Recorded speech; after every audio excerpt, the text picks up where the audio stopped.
Hello, and welcome to Bitesized. I'm your host, Andalee.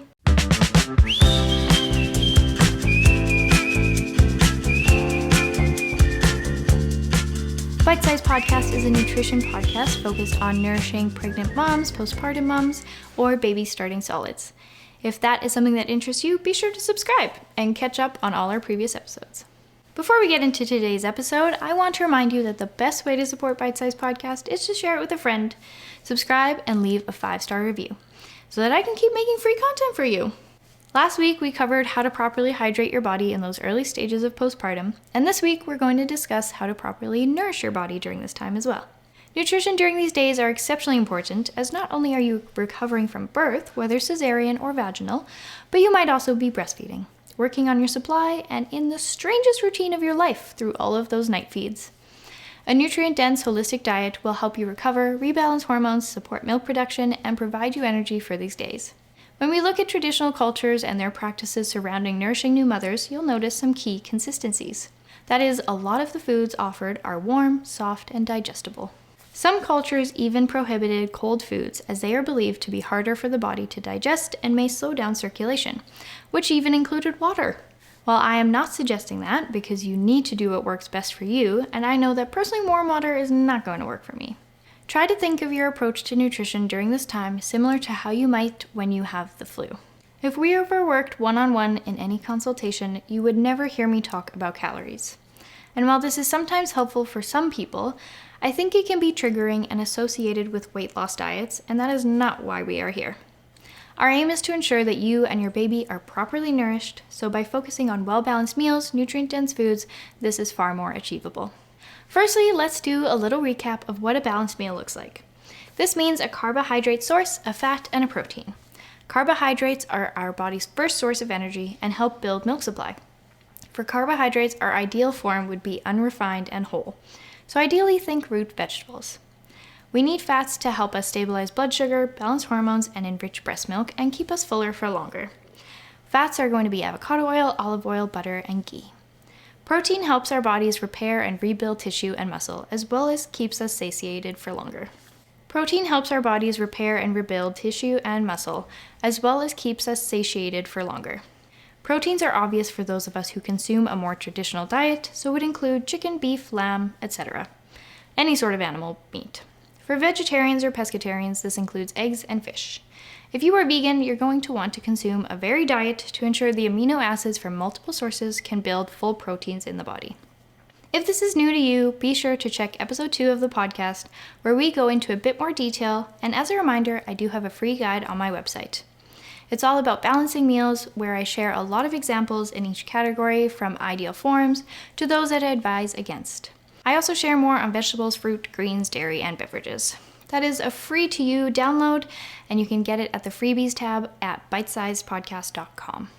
Now that we know how to ensure we are consuming a nutrient-dense diet during this time, and always, my next tip is going to be to really listen to your body and when it's cueing your hunger. This means that rather than counting calories, we can have healthy meals and snacks on hand, hopefully delivered by your wonderful friends and family.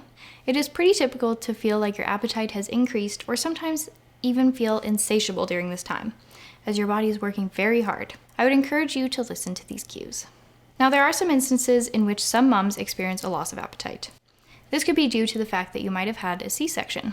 Often the drugs and discomfort of recovery can lead to an initial loss of appetite.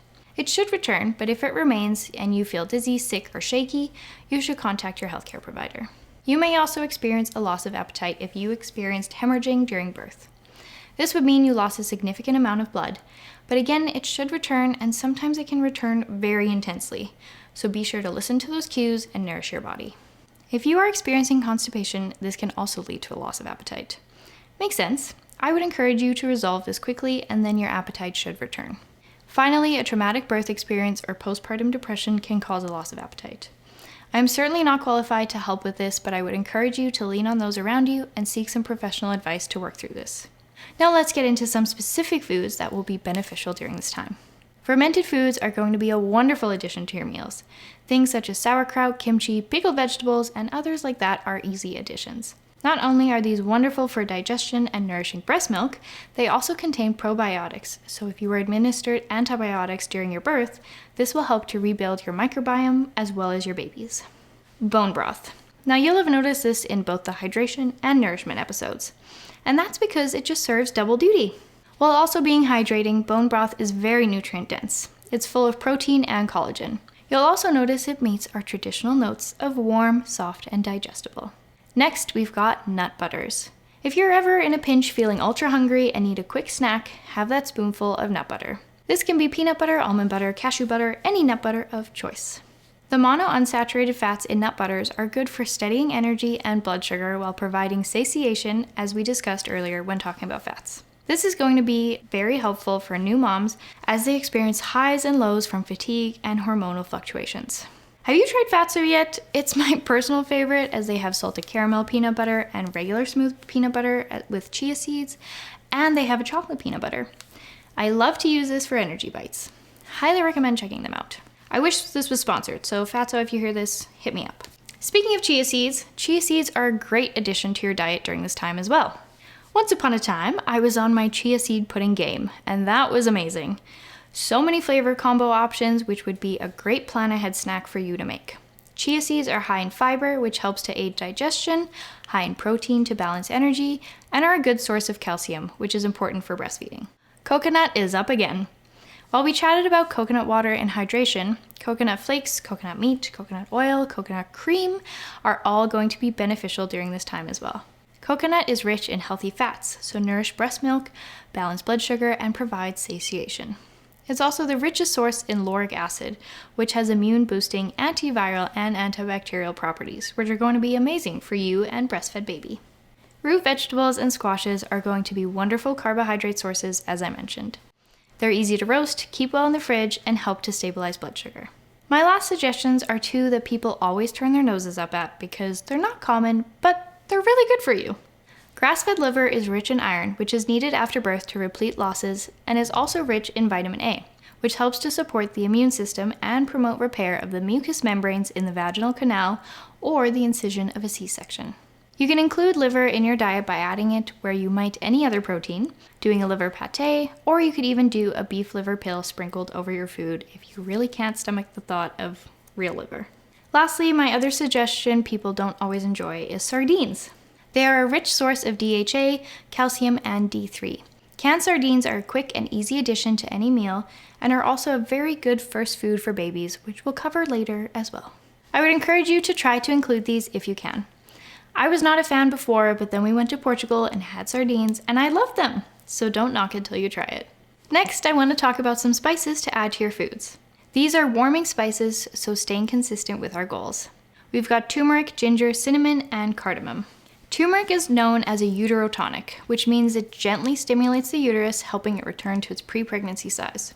Curcumin is the active compound in turmeric, which gives it its golden color and has powerful anti-inflammatory properties that aid in birth recovery. Ginger we've talked about a bit before, but it helps to improve digestion.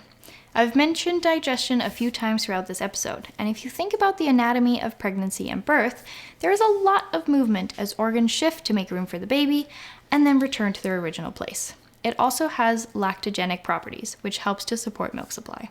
Cinnamon and cardamom also help to warm the body. If you were ever victim to the cinnamon challenge, like many who grew up in the same era as me, then you can attest to just how warming cinnamon can be. These warming spices help increase circulation, improve digestion, and restore energy. Personally, I'll be prepping some cardamom buns because it is one of my favorite treats I've discovered while traveling, and just so yummy. A good excuse to throw a treat in there. So there you have a little snack on nourishing the postpartum period. I hope that these tips help inspire you with some ideas on what kinds of meals and snacks you might want to prepare, and are a good list to give to your friends and families who are making you some of those meals and snacks as well.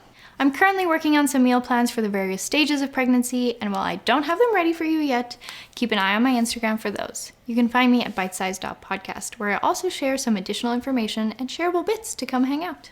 You can find me at bitesized.podcast, where I also share some additional information and shareable bits, so come and hang out, join the dinner club. Thank you so much for tuning in today, friends. Don't forget to leave us a 5-star rating and review wherever you listen to your podcast, and in case no one has told you today, you look radishing. Bye! Although I am a certified holistic nutrition consultant, I am not your consultant. The information herein is purely for entertainment and educational purposes only and does not always apply to your specific needs. While I strive to provide you the most up-to-date information about nutrition, this is not a substitute for professional and medical advice, and you should definitely speak to your personal healthcare practitioner for advice tailored to you.